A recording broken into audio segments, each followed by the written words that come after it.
तो आज की वीडियो का हमारा पहला प्रश्न पूछा गया है, हिंदी के प्रारंभिक युग को आदिकाल नाम किसने दिया था।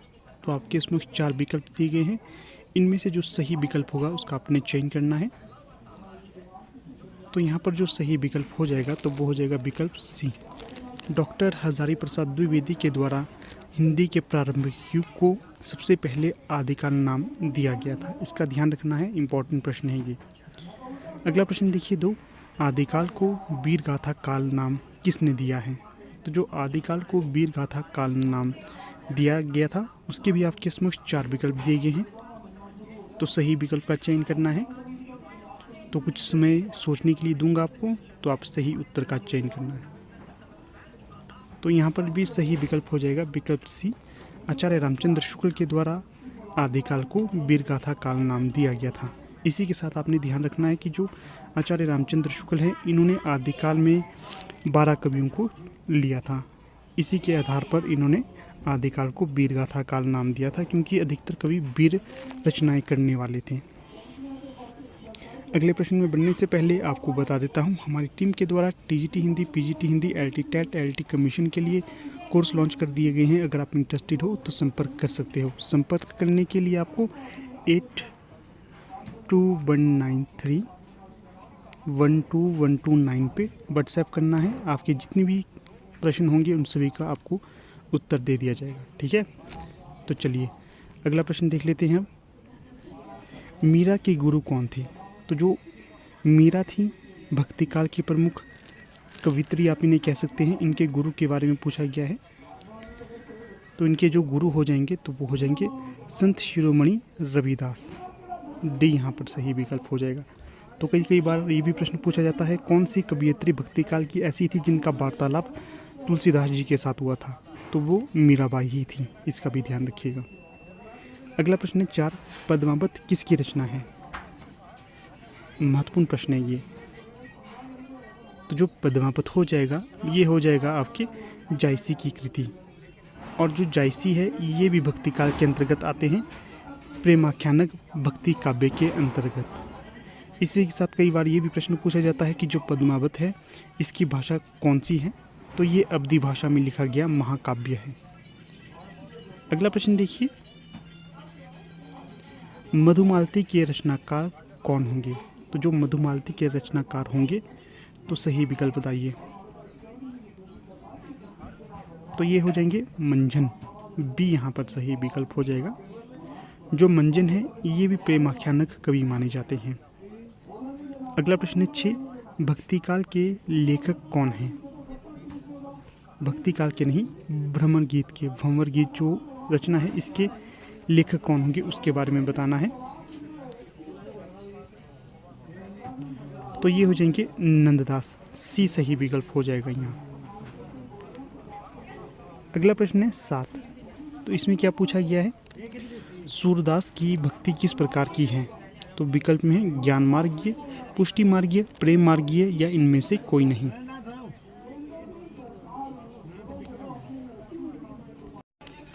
तो यहाँ पर जो 7वें का सही विकल्प हो जाएगा तो वो हो जाएगा बी, पुष्टि मार्गीय। इसी के साथ इनकी भक्ति को कहा जाता है सख्य भाव की भक्ति, और जो इन्होंने भगवान श्री कृष्ण का बचपन के रूप को उजागर किया है तो इसके लिए भी इन्हें कहा जाता है वात्सल्य सम्राट, ठीक है। और कई बार ये भी पूछा जाता है कि जो सूरदास थे इनके गुरु का क्या नाम था। तो ये प्रश्न आपके लिए छोड़ देता हूँ मैं, सूरदास जी के गुरु का नाम आप बताइए। अगला प्रश्न देखिए 8, प्रेम वाटिका किसकी रचना है। विकल्प में है रसखान, चिंतामणि, मतीराम या कुलपति मिश्र। तो जो प्रेम वाटिका हो जाएगी ये रसखान जी की रचना हो जाएगी, विकल्प ए। अगला प्रश्न, घनानंद किस धारा के कवि हैं। रीतिसिद्ध, रीतिबद्ध, रीतिमुक्त या इनमें से कोई नहीं। तो जो घनानंद हो जाएंगे ये रीतिमुक्त के अंतर्गत आने वाले कवि थे। आपको तो पता ही होगा जो रीतिकाल है ये 3 भागों में विभाजित था, रीतिसिद्ध, रीतिबद्ध और रीतिमुक्त। जो रीतिमुक्त है ये सभी प्रकार के बंधन से मुक्त था और ये अपनी स्वच्छंदता के आधार पर रचनाओं को करते थे। अगला प्रश्न है 10, रामकृष्ण क्या है, रामकृष्ण मिशन की स्थापना किसने की थी? तो जो रामकृष्ण मिशन था इसकी स्थापना की गई थी राजा राम मोहन राय के द्वारा, विवेकानंद के द्वारा, केशव चंद्र सेन के द्वारा, या इनमें से कोई नहीं। तो रामकृष्ण मिशन की स्थापना की गई थी स्वामी विवेकानंद के द्वारा। जो विवेकानंद है इनके गुरु का नाम था स्वामी रामकृष्ण, तो उन्हीं के नाम के लिए इन्होंने आधार माना और इस जो मिशन का नाम रखा रामकृष्ण मिशन।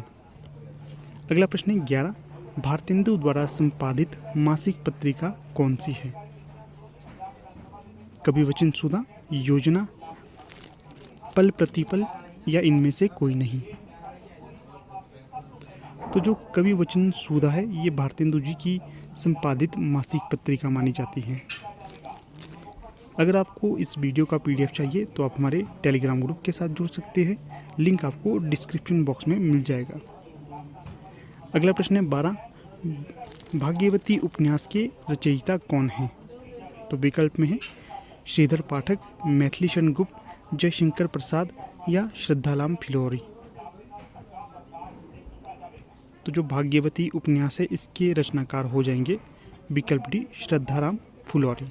जो श्रद्धाराम फुलौरी है इनका संबंध पंजाब से है। तो कई बार ये भी प्रश्न पूछा जाता है कि जो ओम जय जगदीश हरे नामक आरती है इसके रचयिता कौन थे? तो ये श्रद्धाराम फिलौरी ही माने जाते हैं। ठीक है। इसके पश्चात जो भाग्यवती उपन्यास है इसे हिंदी का प्रथम उपन्यास मानते हैं कई विद्वान। ठीक है। विजय शंकर मल हैं, इनके द्वारा इन्हें इस उपन्यास को प्रथम उपन्यास माना गया है।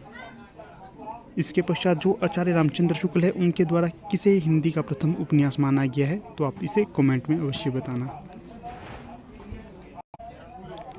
अगला प्रश्न देखिए 13, भारत भारती खंड काव्य के रचयिता कौन है? तो विकल्प में है प्रसाद, गुप्त, पंत, या निराला। जो भारत भारती खंड काव्य है इसके रचयिता हो जाएंगे मैथिली शरण गुप्त, और जो मैथिली शरण गुप्त है इनका समय है द्विवेदी युग से। और जो भारत भारती का प्रकाशन वर्ष पूछा जाए 1912 इसका प्रकाशन वर्ष हो जाएगा। अगला प्रश्न देखिए 14, 11 वर्ष का समय कहानी के लेखक कौन हैं? हजारी प्रसाद द्विवेदी, इंद्रनाथ मदान, डॉक्टर लक्ष्मी नारायण शर्मा, या रामचंद्र शुक्ल। तो जो 11 वर्ष का समय कहानी के लेखक हो जाएंगे तो ये हो जाएंगे आचार्य रामचंद्र शुक्ल। डी सही विकल्प यहाँ पर हो जाएगा।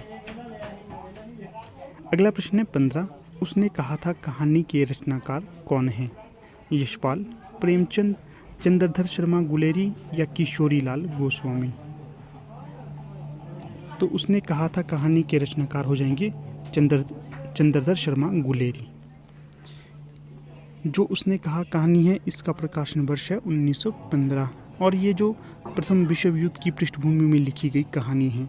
जो लहना सिंह है ये इस कहानी का प्रमुख पात्र है। अगला प्रश्न है 16, झांसी की रानी किसकी लिखी कविता है? महादेवी वर्मा, महाश्वेता देवी, सुभद्रा कुमारी चौहान, जयशंकर प्रसाद। तो जो ये रचना हो जाएगी या कविता हो जाएगी ये हो जाएगी सुभद्रा कुमारी चौहान की।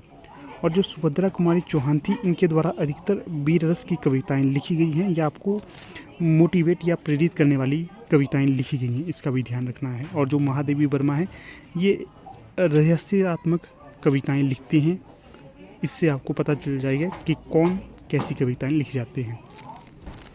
अगला प्रश्न है 17, जयशंकर प्रसाद का जन्म कौन से घराने में हुआ था? सुंगनी साहू, यह संघानी साहू, सुंगनी साहू, संथाल घराना, या इनमें से कोई नहीं। तो 17 का सही विकल्प हो जाएगा जो जयशंकर प्रसाद थे इनका जन्म सुंगनी साहू परिवार में या खानदान में हुआ था। और इनका कई बार प्रश्न पूछा जाता है इनका जन्म कब का है? 1889 ईस्वी में इनका जन्म माना जाता है।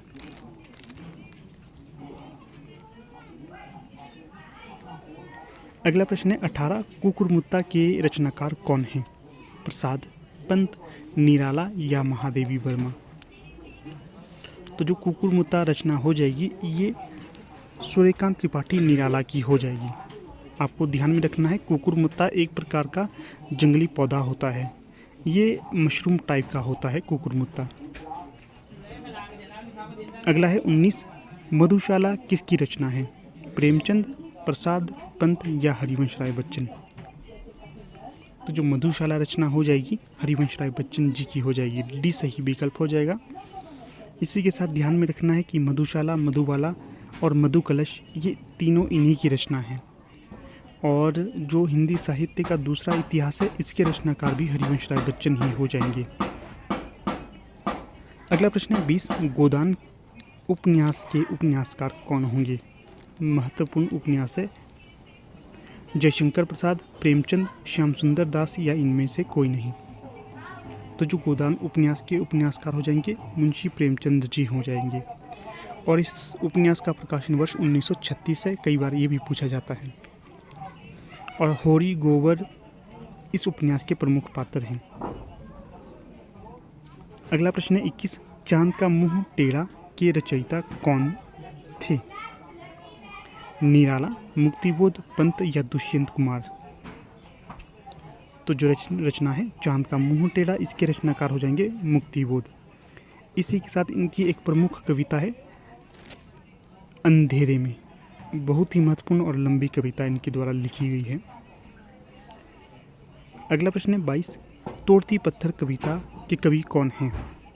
तो जो तोड़ती पत्थर कविता हो जाएगी इसके रचनाकार का नाम बताइए। प्रसाद, पंत, निराला या महादेवी वर्मा? तो इसके जो कवि हो जाएंगे तो ये हो जाएंगे सूर्यकांत त्रिपाठी, निराला। अगला प्रश्न है यहाँ पर 35, फणीश्वर नाथ रेणु कौन सी श्रेणी में आते हैं? राष्ट्रीय उपन्यासकार के तौर पर जाने जाते हैं, प्रादेशिक उपन्यासकार, आंचलिक उपन्यासकार या इनमें से कोई नहीं? तो जो फणीश्वर नाथ रेणु है ये आंचलिक उपन्यासकार के तौर पर जाने जाते हैं। इनका जो उपन्यास है मैला आंचल ये प्रथम आंचलिक उपन्यास माना जाता है। डॉक्टर प्रशांत इस उपन्यास के प्रमुख पात्र हैं। अगला प्रश्न है 24, धर्मवीर भारती कौन सी पत्रिका के संपादक रहे हैं? तो जो धर्मवीर भारती थे ये रहे थे आपके धर्मयुग, सरस्वती, कवि वचन सुधा या सरिता? तो जो धर्मवीर भारती थे ये आपके धर्मयुग नामक पत्रिका के संपादक रहे हैं। इसी के पश्चात यहाँ पर जो सरस्वती पत्रिका है इसके जो प्रमुख संपादकों में रहे हैं तो वह महावीर प्रसाद द्विवेदी रहे हैं। इन्होंने 1903 से लेकर 1920 तक इस पत्रिका का संपादन किया था और खड़ी बोली हिंदी के विकास में इन्होंने महत्वपूर्ण भूमिका अदा की थी। आपके लिए यहाँ से एक प्रश्न और छोड़ देता हूँ। जो कवि वचन सुधा है इसका प्रकाशन वर्ष बताना है और इसके संपादक का नाम भी आपने बताना है कि कौन है। अगला प्रश्न देखिए 25, इनमें से उपन्यास सम्राट कौन माने जाते हैं? यशपाल, मुंशी प्रेमचंद, भारतेंदु, हरिश्चंद्र या जयशंकर प्रसाद? तो जो उपन्यास सम्राट माने जाते हैं तो ये माने जाते हैं मुंशी प्रेमचंद। बी यहाँ पर सही विकल्प हो जाएगा। तो मुंशी प्रेमचंद जी के आपने कम से कम 3 उपन्यास बताने हैं विद डेट भी बतानी है और उपन्यास के नाम भी बताने हैं कौन कौन से हैं। आगे देखिए 26, अधोलिखित में से नाटक सम्राट किसे माना जाता है? सुंदर प्रश्न है, बहुत सुंदर प्रश्न। प्रसाद, देवकीनंदन खत्री, गोपालदास गहमरी या इनमें से कोई नहीं? तो ये हो जाएंगे जयशंकर प्रसाद। जैसे उपन्यास का सम्राट मुंशी प्रेमचंद्र जी को कहा जाता है, कहानी का सम्राट मुंशी प्रेमचंद्र को ही कहा जाता है और नाटक का सम्राट प्रसाद जी को कहा जाता है। जो कामायनी है इनकी प्रसिद्ध कृति है जयशंकर प्रसाद की और इसमें सर्गों की संख्या कितनी है? 15 और इसका प्रकाशन वर्ष कितना है? 1935।